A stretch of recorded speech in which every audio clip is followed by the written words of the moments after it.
Bonsoir, c'est Hélène Blakely du Weasel News. Merci Madame Torres et Monsieur Pierce d'être avec moi aujourd'hui pour votre interview de début de campagne. Bonsoir. Bonsoir. J'aimerais revenir avec vous sur qui êtes-vous déjà et votre programme, ce que vous voulez faire exactement pour ce nouveau mandat. Donc, je m'appelle Eliana Torres. Je suis arrivée sur l'île il y a un petit peu plus de 2 ans. J'ai très longtemps travaillé au Weasel et plus globalement dans le journalisme. J'ai travaillé également à Saltpepper en début d'année. J'ai décidé de me lancer en politique il y a quelques semaines. J'avais déjà eu une précédente expérience dans le gouvernement avant que les mairies ne soient mises en place il y a quelques années. Euh, du coup, je me suis présentée il y a 4 semaines. On a été élus donc avec le parti BAT. Et on a décidé de se représenter, histoire qu'il y ait de la continuité un peu dans les programmes, puisque généralement les maires font un mandat et s'arrêtent. De mon côté, je m'appelle Asher Pierce, pardon. Vous avez pu voir quelques articles de moi au Weasel. J'ai travaillé au Weasel, je suis arrivé début septembre. J'ai eu la chance de partager mon temps avec l'équipe du Weasel. Expérience qui m'a permis de découvrir l'île, son fonctionnement, son réseau et un peu les enjeux politiques et économiques qu'il y a sur l'île. Egalim m'a proposé de la rejoindre à la mairie du Sud, ce que j'ai fait, qui m'a permis d'approfondir un peu mes connaissances. Et puis, elle se relance, m'a proposé, j'ai accepté. Et me voilà. D'accord, donc vous avez tous les deux une petite expérience déjà de votre côté. Est-ce que vous pouvez nous en parler un peu plus du coup pour votre programme? On a décidé de faire un programme en 3 axes, donc qui concerne les services publics, la vie civile et sociale, donc qui englobe aussi tout ce qui est nouveaux arrivants, ce genre de choses, et l'événementiel. On avait fait un peu plus de catégories dans notre précédent programme, mais comme c'est une continuité, il y a aussi beaucoup de projets qu'on n'a pas pu mettre en place à cause des différents événements qui sont arrivés et de la gestion de la vie quotidienne qui prend énormément de temps. Donc on a juste noté dans le programme continuité dans les projets en cours pour faire écho au programme qu'on avait déjà publié. Côté service public, on veut continuer à faire ce qu'on fait actuellement, c'est-à-dire d'aller voir les services publics régulièrement, d'avoir les commandements et directions au téléphone pour se tenir au courant de ce qui se passe en ville, parce que c'est important, de se tenir au courant de ce qui peut se passer aussi côté supérette, s'il y a des braquages, ce genre de choses, c'est important pour nous aussi. Rendre visite aux services publics, c'est bien. Être sur le terrain, je pense que c'est quand même mieux. On avait déjà discuté un peu avec direction du LSES de pouvoir au moins les suivre pendant une soirée, comme vous aviez fait avec le Vimavi, histoire de savoir un peu à quoi ils sont confrontés tous les jours et se faire une meilleure idée de comment les aider. On a aussi, côté vie civile et sociale cette fois-ci, essayé de mettre en place, enfin, on va essayer de mettre en place d'autres moyens pour soutenir les associations qui aident les nouveaux arrivants. Actuellement, on essaie de se rendre quand même disponible quand ils font des distributions, histoire de voir si on peut les aider en quelque chose, s'il y a des nouveaux arrivants, par exemple, qui sont pas passés à la mairie, qu'on pourrait éventuellement aider, guider sur le moment. C'est ce genre d'action qu'on veut essayer de multiplier. On le faisait déjà dans le mandat, malheureusement pas assez parce que comme je vous le disais, il y a beaucoup d'affaires quotidiennes à gérer, beaucoup de nouveaux arrivants notamment à gérer tous les jours. Mais c'est d'aller un peu plus dans les supérettes pour rencontrer les citoyens. Il nous est déjà arrivé malheureusement de faire tout le tour des supérettes du Sud et de ne croiser personne qui travaillait au moment où on y allait. Mais pour toutes les fois où on a réussi à croiser du monde, on a quand même eu l'occasion d'échanger pas mal avec certains. Parfois sur la vie politique, parfois simplement sur les événements qui se passaient. Et c'est quelque chose qu'on aimerait vraiment beaucoup continuer. C'est super important, je pense que la mairie ait un contact régulier avec les travailleurs, habitants et toutes les personnes qui côtoient Los Santos de façon générale. Pour l'événementiel, on avait mis en place du coup avec Monsieur Parks le Taser Monster, qui a été une réussite, je pense. On a bien noté tous les retours qu'on nous avait fait, et du coup ça nous a donné envie de vraiment mettre encore plus un petit coup côté événementiel. Donc on aimerait organiser des événements hebdomadairement.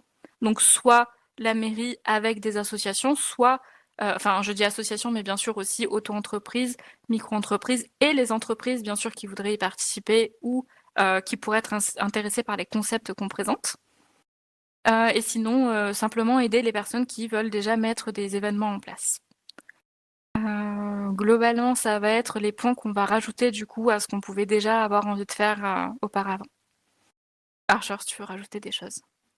Non, c'est ça, c'est la proximité, continuer. Si on prend dans les programmes précédents, celui qui a été fait donc pour l'élection en cours, on va continuer de vouloir travailler avec les micro-entreprises. Ça a été le cas pour Taser Monster où on a sollicité Monsieur Polan pour les photos, entre autres. Le but, c'est de rester à proximité et rester proche, d'écouter toujours et encore, et de mettre en application si besoin en cas de retour. Mais c'est aussi un soutien au niveau des forces de l'ordre, des services publics. Alors, il y a des statistiques qu'on n'a pas pu mettre en place alors que vous écoutez l'interview. Sûrement que le conseil municipal n'a pas eu lieu encore. Mais pour vous donner une idée, nos services publics ont besoin d'un soutien inconditionnel de sa mairie, que ce soit par les moyens ou un minimum logistique, ne serait-ce que par un support moral, puisque les mois précédents ont été assez violents, que ce soit pour les médecins ou pour la police. Et il est important d'être là pour eux. Et effectivement, discuter avec les services publics à ce sujet-là et trouver une solution. Mais aussi connaître la réalité du terrain est importante. Là-dessus, on s'y prêtera autant que faire se peut. Je pense qu'effectivement, là-dessus, il faut continuer. Eh bien, sur ce sujet-là, j'aurais une question vis-à-vis justement ces stages dont vous avez parlé et la réalité du terrain. Donc, vous prévoyez de faire ces stages, vous n'en parliez pas lors de votre premier mandat, mais toujours vous parlez du fait de rester en contact avec les services publics. Pourquoi est-ce que ces stages seraient nécessaires? Est-ce qu'il y a vraiment besoin de ces stages pour pouvoir plus les soutenir? Est-ce qu'avec ce mandat déjà écoulé, vous ne vous rendez pas bien compte des réalités du terrain? Alors, est-ce que je peux, Eliana Je t'en prie, vas-y. Les services publics, ce sont des organes qui sont gigantesques et tentaculaires, avec plein de fonctions, plein de choses. Que vous soyez à l'accueil du LSES ou que vous soyez en voiture de patrouille, tous les jours, vous voyez des choses diverses et variées. Et c'est important de le voir. Nous, on n'en a que les bribes. On a des statistiques, on a des résultats, on a les bandeaux de Weasel pour nous informer, on a les retours des services publics. Maintenant, leur quotidien, on ne l'a pas. On sait qu'ils font des arrestations. Alors, on a la chance d'avoir M. Parks à l'heure actuelle pour nous aiguiller un peu sur le fonctionnement. Mais ni Eliana ni moi n'avons été soit médecins, soit policiers, soit même procureurs, ou quels que soient les jobs que l'on puisse trouver ou les fonctions qu'on puisse occuper au service public. Donc oui, faire ce stage, ça permet d'être réellement sur la réalité du terrain. Je pense que quand vous avez fait le Vie-ma-vie dans les services publics, vous avez peut-être découvert des choses que vous n'aviez pas. À la mairie, c'est pareil. Il faut qu'on le découvre. Et ça nous permet de voir que le terrain change, qu'il y a une adaptabilité des services publics à la réalité en temps réel. Il peut y avoir des délais et des carences. Sur le délai, on pense qu'ils peuvent pas réagir, qu'ils devraient réagir tout de suite, mais ils n'ont pas forcément les moyens ni la réalité du terrain. Bah, nous, c'est encore moins parce que nous sommes à l'arrière du train. Nous ne sommes pas la locomotive. La locomotive, c'est eux. Et c'est à nous de nous adapter à eux et de voir comment ils travaillent. Vous parlez dans votre programme d'une continuité des projets en cours. Vous en avez parlé du fait que vous n'élaborez pas autant votre prospectus de campagne comparé au premier mandat, justement dans cet objectif de continuité. Mais est-ce que ce serait possible de nous expliquer un petit peu quel projet vous entendez dans ce prospectus exactement? Oui. Il y a 3 gros points qui, pour moi, étaient très importants et n'ont pas pu être finalisés pendant ce mandat et qui, du coup, rentrent dans la continuité, parce il y a certains points qu'on avait remis. Ça va être le redressement des finances, c'est toujours pas terminé. Il y a un gros point qu'on voulait aborder avec les citoyens de Los Santos ce soir au conseil municipal. Malheureusement, on doit le redécaler, ce qui fait qu'on n'a pas pu avoir leur avis. Donc le redressement des finances est un premier point. L'organisation d'assemblées municipales au pluriel en est un autre. Celle-ci a dû être reportée malheureusement 2 fois, mais je maintiens que pour moi, il faut quand même en organiser plusieurs, ce qui sera plus facile dans l'avenir, puisque forcément notre mandat a été sur les premiers jours, voire la première semaine, rendu compliqué entre l'épidémie, la prise de fonction, etc. Ce qui nous a déjà fait perdre pas mal de temps et qui serait plus simple du coup si on possédait 6 semaines de plus. Il y a également les discussions avec les représentants employés des entreprises du Sud.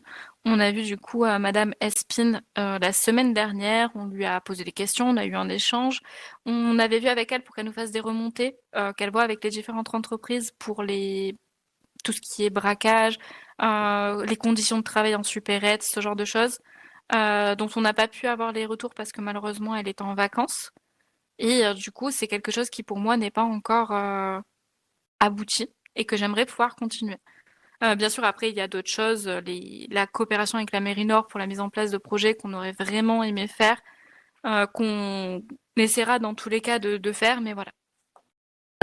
Concernant justement ces conseils municipaux dont vous parliez, et que vous n'avez pas abordé dans votre prospectus, il a été reporté du coup à plusieurs reprises ce dernier, et vous en avez prévu 2 à la base. Est-ce que vous pensez quand même pouvoir tenir le rythme d'événements hebdomadaires, sachant que du coup vous n'aviez pas tenu les 2 conseils municipaux que vous souhaitiez lors de ce premier mandat?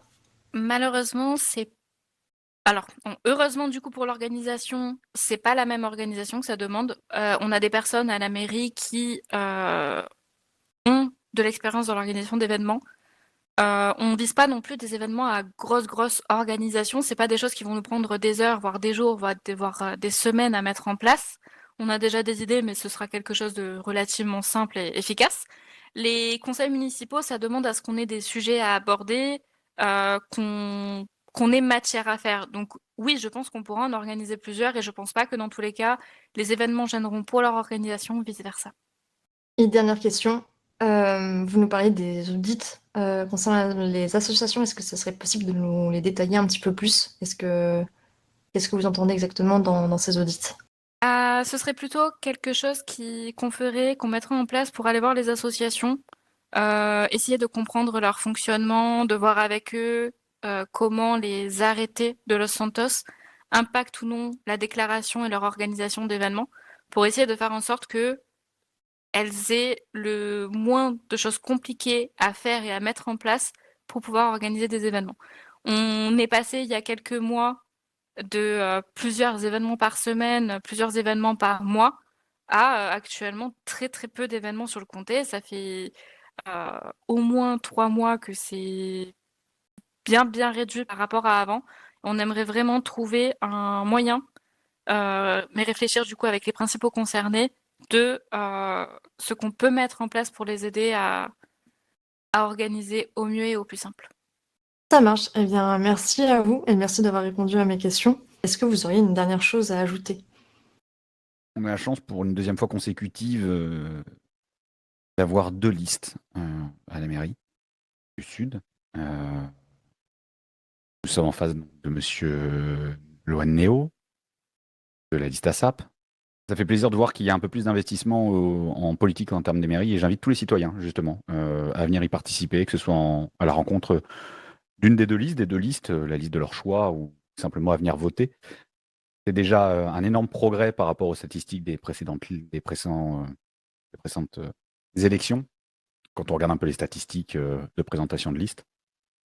Et j'invite tous les citoyens à continuer dans cette lignée. En tout cas, nous, on fera notre mieux pour servir la ville et ses citoyens s'ils font le choix de voter pour nous. Merci à vous d'avoir été disponible ce soir pour cette interview et pour répondre à nos questions. Et à très bientôt pour le débat de dimanche. Et merci à vous.